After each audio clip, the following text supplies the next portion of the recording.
일진전기 2025년 3분기 누적 실적을 스루풋 회계로 분석하고 매출액을 예측해 보도록 하겠습니다.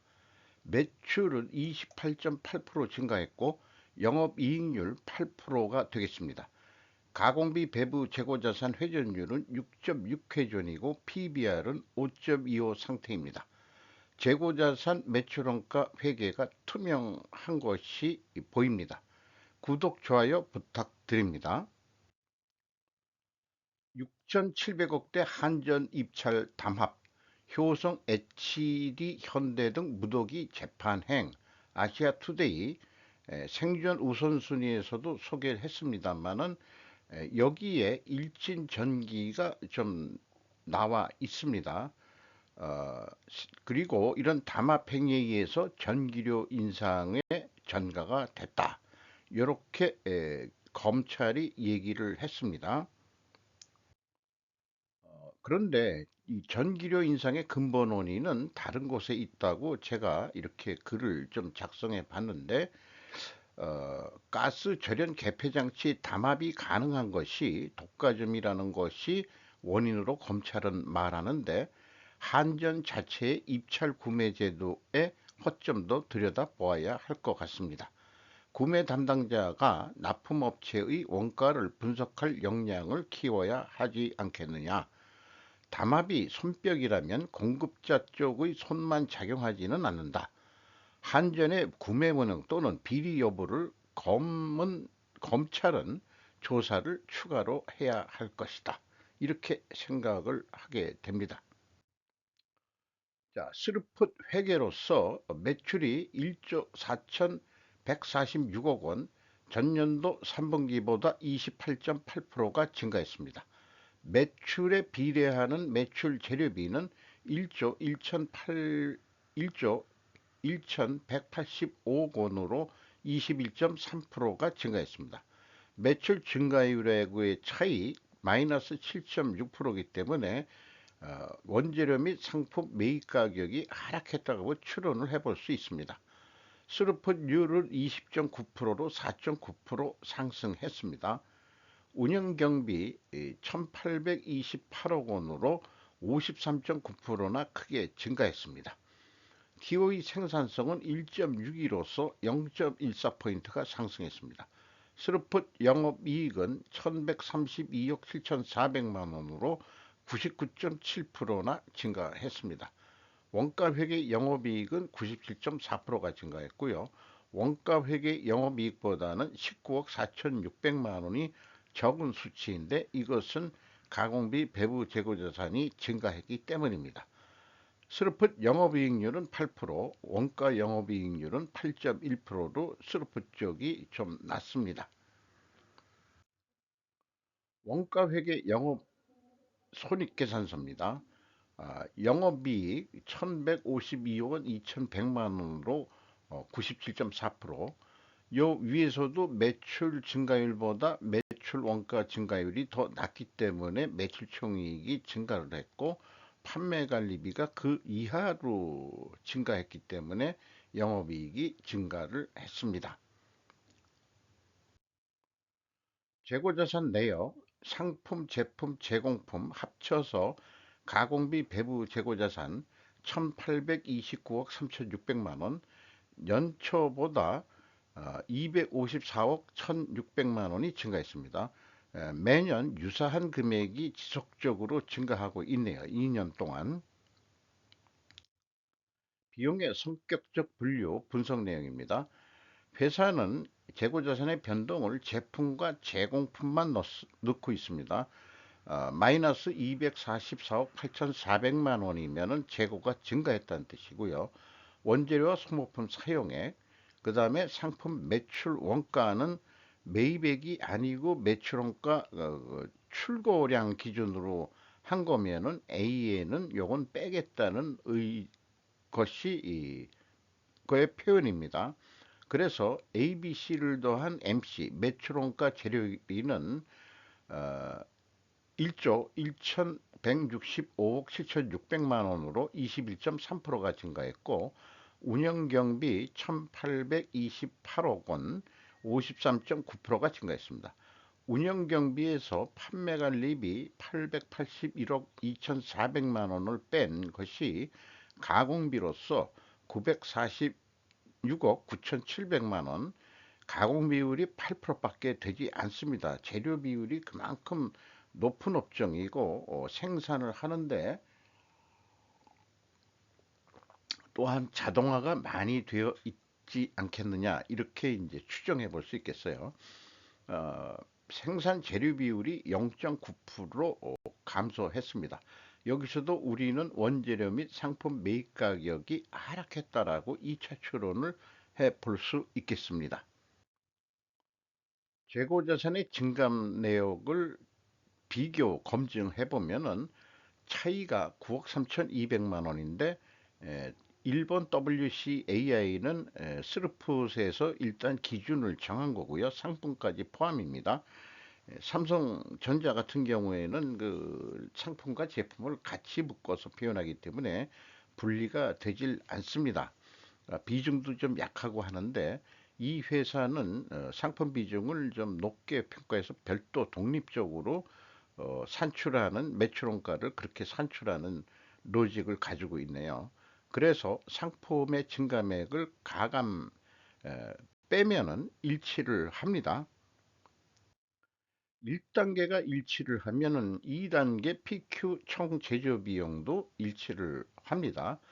P는 비성분에서 도출된 금액이고요. Q는 이 손익계산서하고 재고자산 명세를 통해서 계산된 것입니다. 이 차액이 바로 상품의 증감액이 되겠습니다. 그러니까 일치를 합니다. 원가회계 그 전체 현금 흐름, 재고자산의 증감액 또한 재고자산 평가손실 환입액을 가감하면은 일치를 해서 3단계까지 클리어합니다. 원가 회계하고의 영업이익 차이 마이너스 19억 4,600만 원. 이것은 매출원가 재료비와 매출 재료비의 차이와 동일한 금액이고요. 그것은 재고 WCAI 가공비 배부 재고자산 증가액에서 가공비율을 곱하면 19억 4,600만 원이 검증이 되겠습니다. 운영경비 인건비가 664억 7,600만 원 22.5%가 증가했습니다. 직원 수는 반기 기준으로 1,104명 155명이 증원이 됐습니다. 매출 증가에 따라서 직원도 증가를 했고 아마 시설 확장도 있었지 않았느냐 이렇게 추정해 볼 수 있겠습니다. 근데 연간 평균 임금은 8,030만 원대로 예상이 됩니다. 완전 대기업보다는 조금 중견기업 수준의 연봉 수준으로 보입니다. 그 다음에 그 확정급여 채무 현재 가치 요거가 부채 성격이라기보다도 인적 자원의 가치를 뭘로 좀 볼 수 있겠느냐 했을 때 제가 선택한 퇴직급여 충당금의 그 현재 가치를 자산으로 인식하는 것이 바람직하지 않겠느냐. 그것이 직원들이 가지고 있는 역량을 자산화해야 되지 않겠느냐. 인적 자원이라는 계정을 하나 만들어 보면 어떨까? 부채로 잡질 말고 그런 생각을 해보게 돼요. 어, 비용으로 떨지 말고 17.8% 증가했습니다. 운송료가 96.6%가 증가했고요. 지급수수료가 80.3%가 증가했습니다. 경영평가지표 재고 회전율이 6.6회전으로 8.6% 하락했습니다. 스루픈율은 4.5 거의 5%가 증가했습니다. 이렇게 역방향이면은 일단 분식회계 개연성 가정을 세웁니다. TOE 생산성 올라갔고요. 어, 재고 투자 회수율이라는 것도 한번 생각해 보면은 올라갔습니다. 그 다음에 투하자본 이익률 그 17.3%로 8.3% 상승했고 총 자산 회전율은 3분기까지 1.1회전이면은 0.75를 기준한다면은 자신의 역량을 10분 더 발휘하고 있다라고 그렇게 평가를 해볼 수 있겠습니다. 영업 구매 평가 지표로 매출 채권 수금 속도 4.9회전으로 0.34포인트가 상승했고요.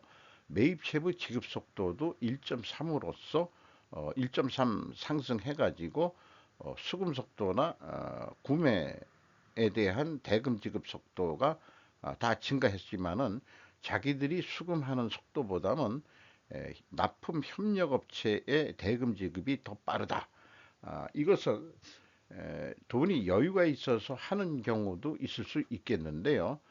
그 캐시 버퍼 전체 영업 비용 대 현금 자산을 비교하면 5.9%밖에 되질 않습니다.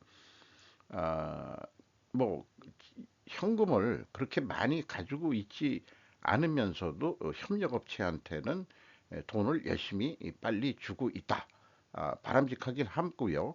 또한 이견은 마음이 좋아서 그렇다기보다는 그 원재료 그 공급자들이 시장 우위를 점하고 있는 경우가 많습니다. 그 매입 채무 지급 속도가 빠른 경우는 두퐁 ROI 자본 회수율 20.5%로 8.8% 상승했습니다. 어, 재고자산 매출원가 분식회계 가정 이론에 대한 저의 논리를 정리한 표가 되겠습니다. 말씀드린 대로 재고 회전율과 수루픈율이 역방향이기 때문에 분식회계 개연성 가정을 세우는데 재고 회전율이 하락했는데 이것을 반증하려면은 원재료 가격이 상승하고 판매 가격 또한 인상이 돼야 됩니다. 그런데 1, 2차 추론에서는 하락으로 추론이 됐는데 모순된 반증 추론이 나오죠.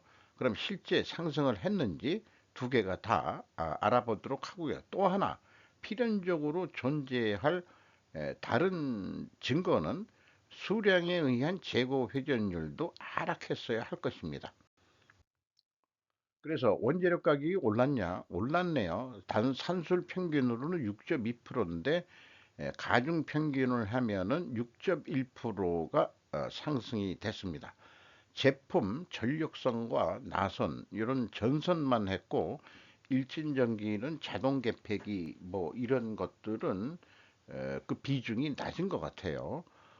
가중 평균으로는 9.1%가 상승했습니다. 요거를 그러면은 어떻게 해석할 거냐?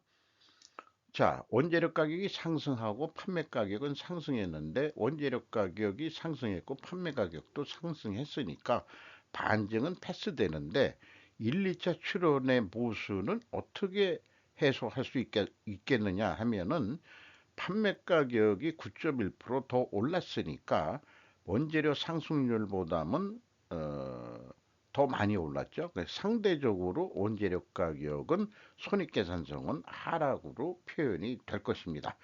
때문에 일진 전기의 회계 투명성은 재고자산 매출원가 회계 투명성은 입증이 된다고 할 수 있겠습니다.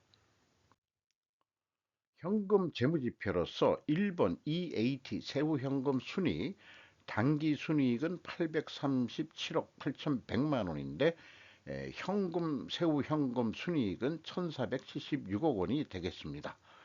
검증하는 방식이 있고요. 그 다음에 두 번째 현금 수익률도 참고적으로 뽑고 있습니다. 22.6%로 올라갔죠. 그 다음에 EMS 영업활동으로 전체 유입된 돈은 1,078억 원이 되겠습니다.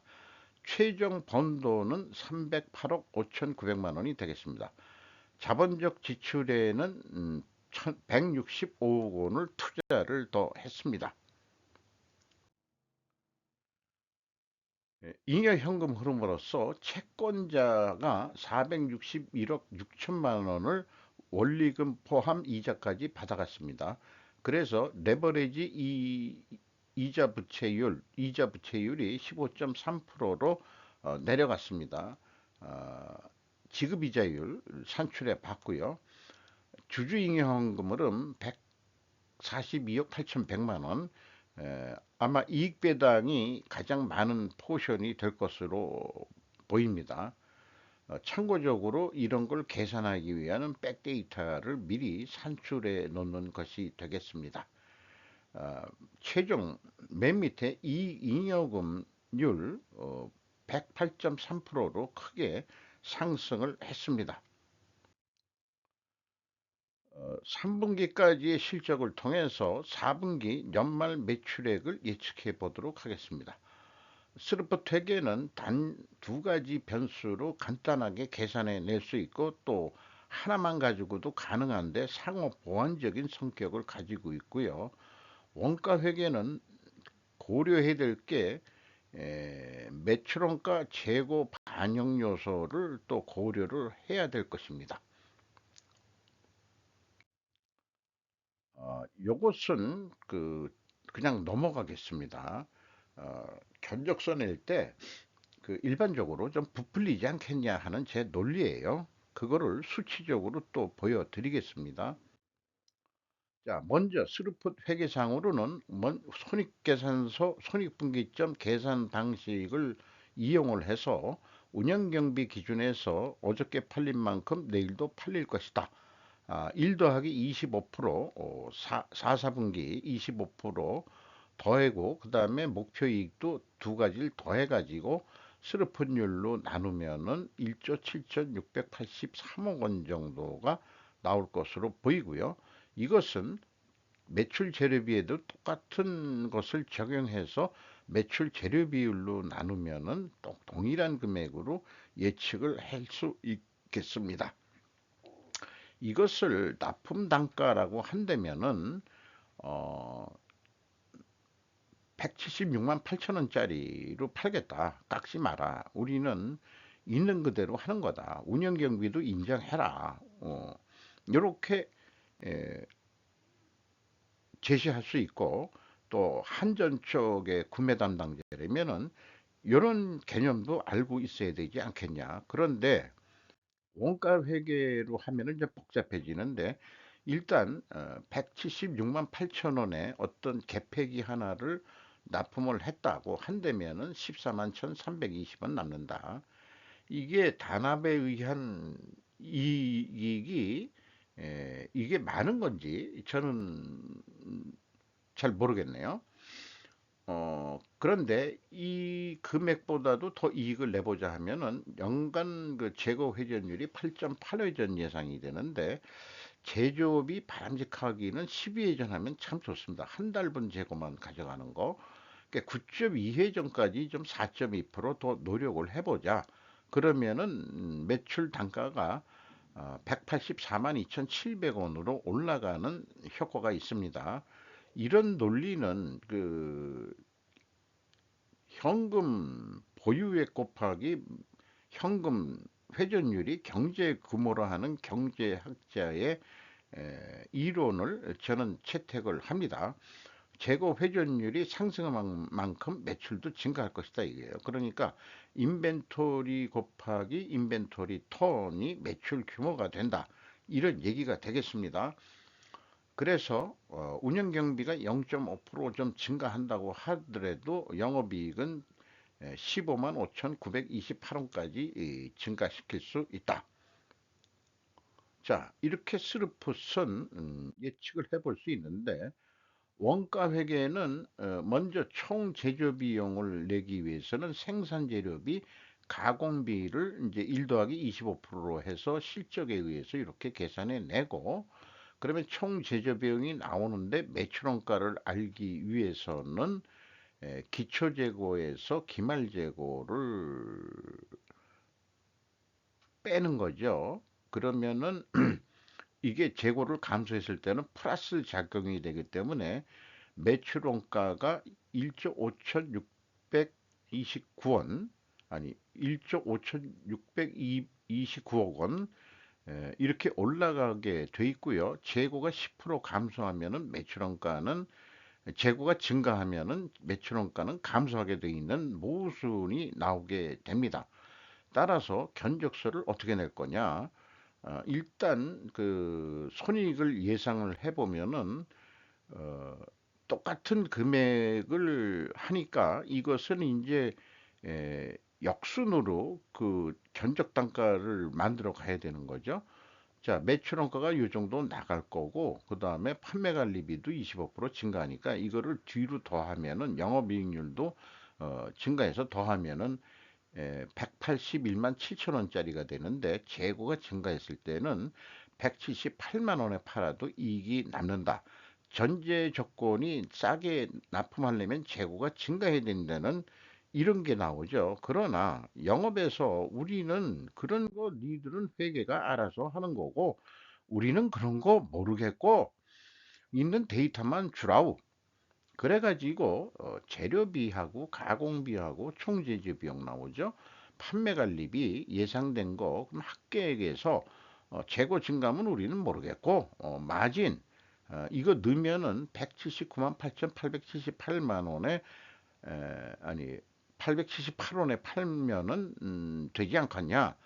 그러면 분명히 한전에서 가격을 깎을 텐데 어떻게 할 거냐? 그러면 약간씩 부풀리게 됩니다. 이렇게 견적을 낼 거라고 상상을 해보면은 182만 원에 판매하겠소.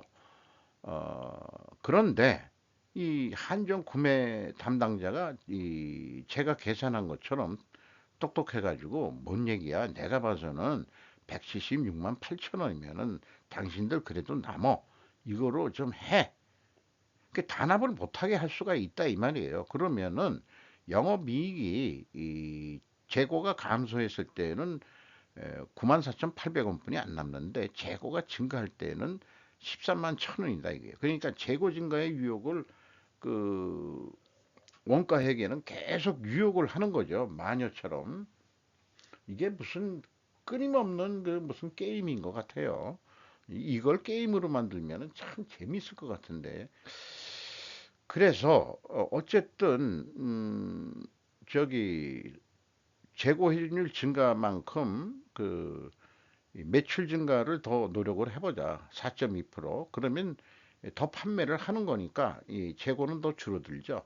그러면은 영업이익은 이 재고를 감소시켰을 텐데 영업이익이 10만 5,462원뿐이 늘어나질 않습니다. 그러니까 그렇게 노력해봐야 1,608원만 이익이 더 난다. 재고가 증가할 경우에는 그러니까 이제 항상 그 생산에 의해서 영업과 생산이 싸움질하게 되는 근본 원인도 그 사람들이 나쁜 사람들이 아니라 원가 회계가 그렇게 유혹을 해서 생산과 판매가 항상 싸우게 만드는 그런 속에서 살게 되는 거죠. 그래서 계약 시점으로 봤을 때 스루프 관점은 남는 게 14만 1,320원이 남습니다. 그러나 코스트 관점에서 재고가 감소할 때는 9만 4,854원뿐이 안 나오고 재고를 증가시킬 때는 13만 1,441원인데 여전히 스루프보다는 영업이익이 차이가 있습니다. 작습니다. 스루풋 예측은 최종 매출 목표부터 산출해 낼 수 있습니다. 반면 원가회계 예측은 변수액부터 결정되어야 그 합으로 최종 매출 목표액을 산출할 밖에 없는 로직입니다. 즉 부분의 합 순서이죠. 원가회계는 재고 증가의 유혹을 항상 받습니다. 그 유혹이 과잉 생산의 악성 재고로 시달리죠. 결과는 하지 말아야 할 덤핑 수출로 의사결정을 내린다는 것입니다. 주가는 6만 1,000원으로서 연초보다 무려 32,050원이 상승했습니다. PBR은 5.25 상태로 241%가 상승했습니다. 5% 이상 주주는 일진홀딩스가 50.24%, 국민연금공단이 7.58%인데 일진홀딩스의 최대 주주는 허정석 씨로 29.12% 지분을 가지고 있습니다. 외국인이 14.08% 지분을 가지고 있는데 JP 모건과 골드만삭스가 눈에 띕니다. 생산 계획에 대한 방법론에 대한 템플릿 표고요. 제가 스루풋 회계를 만들기 실전 분석을 성공하기까지의 그 과정을 거인의 어깨 위에 올라서서 완성을 했다는 거를 말씀드리는 거고, 스루포트 회계가 21세기에는 골든 회계로 자리 잡을 수 있기를 바람하지 않습니다. 원가 회계 세력이 이 세상을 공산주의나 자본주의나 다 지배하고 있기 때문에 이것은 내부 회계 관리제들에도 반영이 돼야 되지 않겠느냐. 의사결정용 회계로서 이렇게 제가 좀 갈망하면서 또한 마치도록 하겠습니다.